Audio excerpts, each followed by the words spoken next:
Michael Burry, okay, comes out aggressive, and you got Alex Karp, I believe, who was upset at him. How could you come out and say what you said about this? Yeah. Okay, and it's a back and forth. Burry defends his Nvidia criticism as company pushes back. Rob, I'll read this and then we can go to that video. So Burry comes out and says, you know, he's standing by his criticism after reports that the leading artificial intelligence company pushed back on his analysis. Burry, who became famous for his bets against the housing market in '08, posted last week calling the company out, compensation dilution, stock buybacks. Nvidia responded by sending a memo to Wall Street and analysts over the weekend to address such claims, according to Barron's report. In a separate X post Monday, Michael Burry said the following. Nvidia emailed a memo to Wall Street sell-side analysts to push back on my arguments. I stand by my analysis. Obviously, the full analysis does not fit in a tweet I will release on my timeline. The first post in the Heretic Guide to AI Stars Supply Side Gluttony is up now. It is fairly a light read. The second in the Heretic series will be heavier lift. Every post of mine on Substack will have a follow-up Q&A with 5 questions selected from the comment section on the post. Michael Burry's comments later on, they came back, they made their argument with OpenAI. Nvidia plans to invest up to $100 billion in the startup, which in turn will build data centers with millions of Nvidia chips. This is Nvidia dealing with OpenAI. So, and then here's a clip that came out, video for you, and play this, Rob.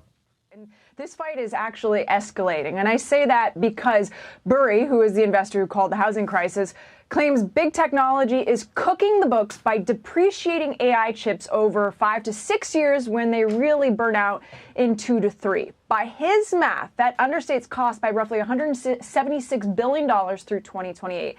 Depreciation is just how companies spread out the cost of equipment over its useful life. So if you say a chip lasts 6 years instead of 3, you only expense half as much each year, which makes your profits look bigger. And that's the point Burry's trying to make. Nvidia pushed back directly, though. The chip maker sent a private memo to Wall Street analysts on the weekend that explicitly names Michael Burry and refutes several of his claims. Nvidia says it's nothing like the accounting frauds that Burry's comparing them to. The company doesn't use special purpose entities to hide debt like Enron did. It doesn't rely on vendor financing like Lucent. And it says over 90% of its sales come from profitable hyperscalers, government, as well as enterprise customers, and this according to Bank of America. The company also pointed to its free cash flow, which hit $22 billion last quarter, up from 60% from the prior quarter. I know Michael Burry's number was different than that. But Burry fired back on X yesterday saying, quote, I stand by my analysis and will release on my... Pause right there. So Brandon, thoughts on this? Yeah, I'm curious to see if they try to sue him for this, because if like that'd be the real tell, because if they're saying that he's defaming them, if what he's saying is not true, then why not sue him? And I mean, that would open to discovery. But I think accounting is kind of like the law, where you could be like really creative and like wise with it. And I don't think it's that crazy if they're doing this. It's not like it's an Enron type of situation. But I think is that what he's accusing them of doing? He's making sounds like that. He's making it sound like that, but it's a different situation. Like what they were doing was a lot crazier with like they were putting in all kinds of like crazy numbers that weren't even real. So no, yeah, they had $38 billion of debt that somehow they didn't put on their balance sheet. This is Enron back in the days. And it all of a sudden appeared to the public, wait a minute, what is this all about? Now, don't get me wrong. A lot of companies were doing that at the time. They happened to get caught.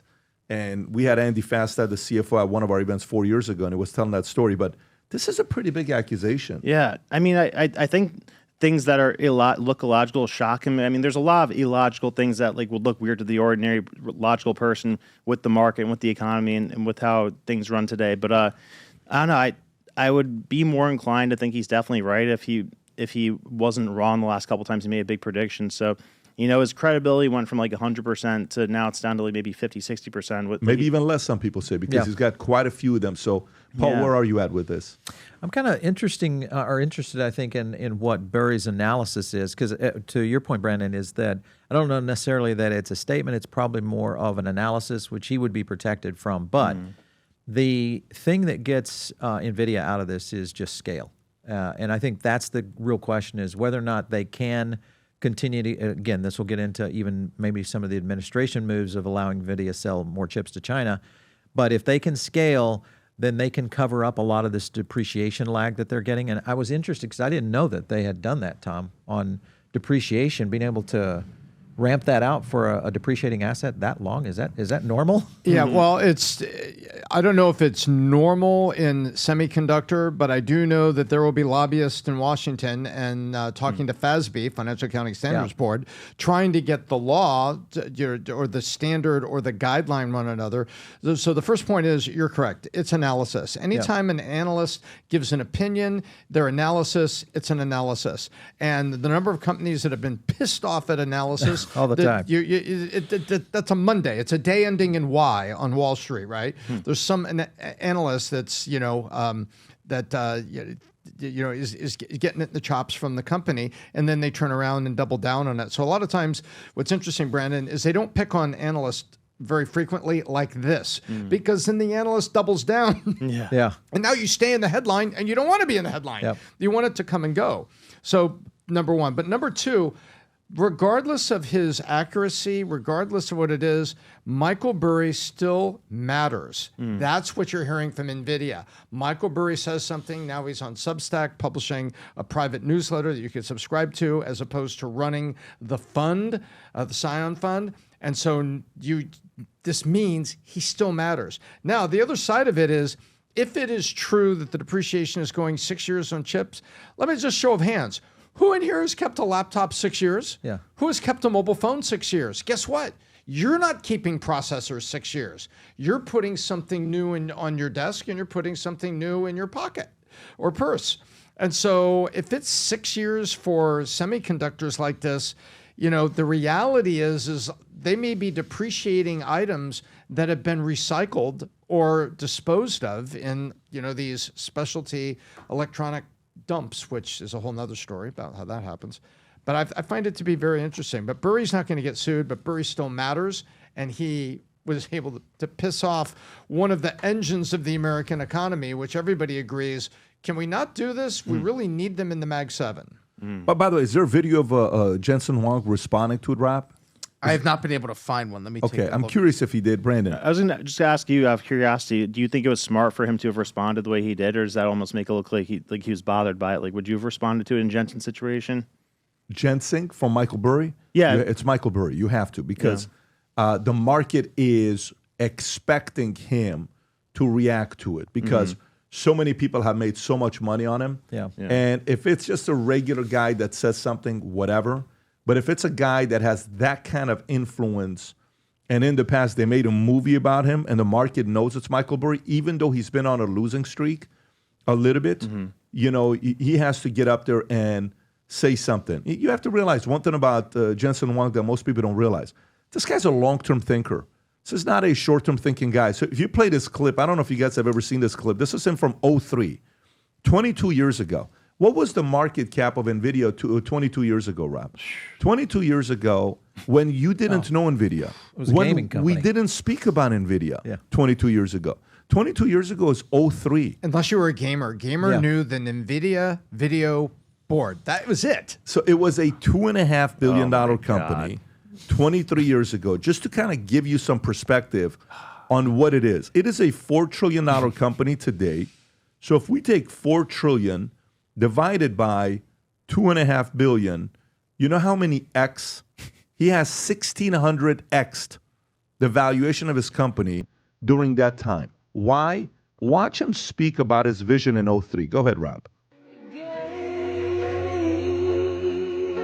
I don't need to change the world overnight. I'm going to change the world over the next 50 years. 50 years. I don't need to build a killer product overnight. I just need to build a winning product. And the goal of winning is just so that you can play again. It's just like pinball. Okay? If you could just play well enough to get another game, you could be there for a long time.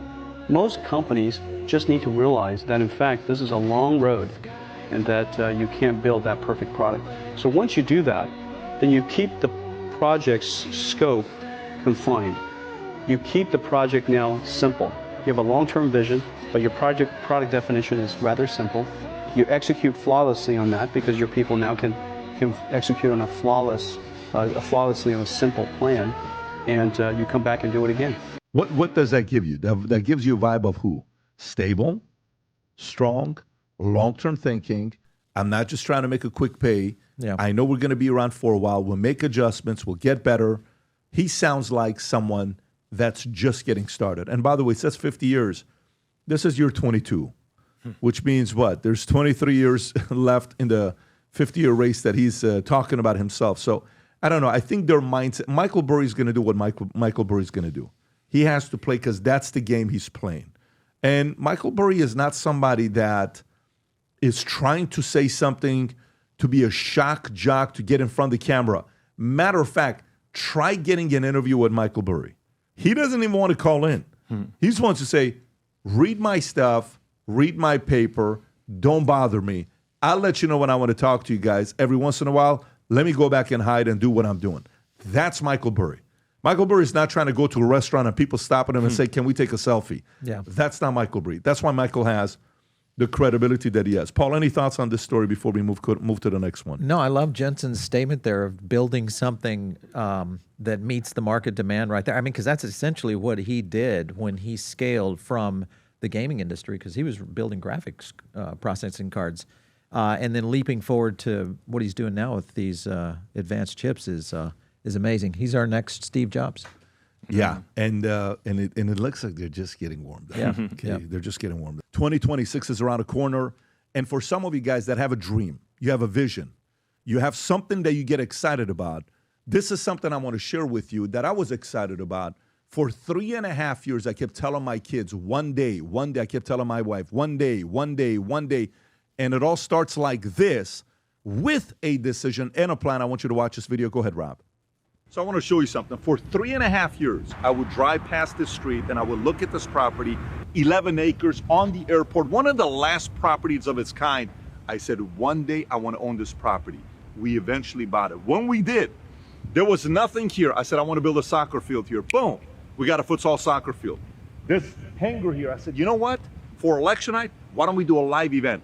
This turned into an event. The biggest live stream worldwide on YouTube on election night. 2,000 people were here. I said, let's take that hangar on the other side. Let's turn it into a gym. Basketball, jiu-jitsu, weights. Boom, now it's a gym.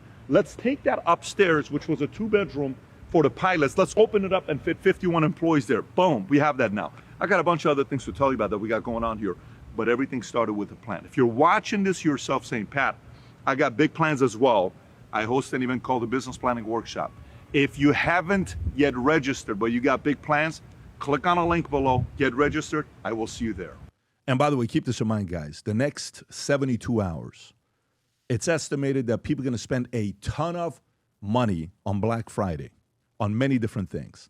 Spend is one thing. Invest is another one. If you got big plans for 2026, invest into yourself. Go register for this. I'll see you December 12th to go cover a 200-page manual so you can write a plan going into 2026. If you enjoyed this video, you want to watch more videos like this, click here. And if you want to watch the entire podcast, click here.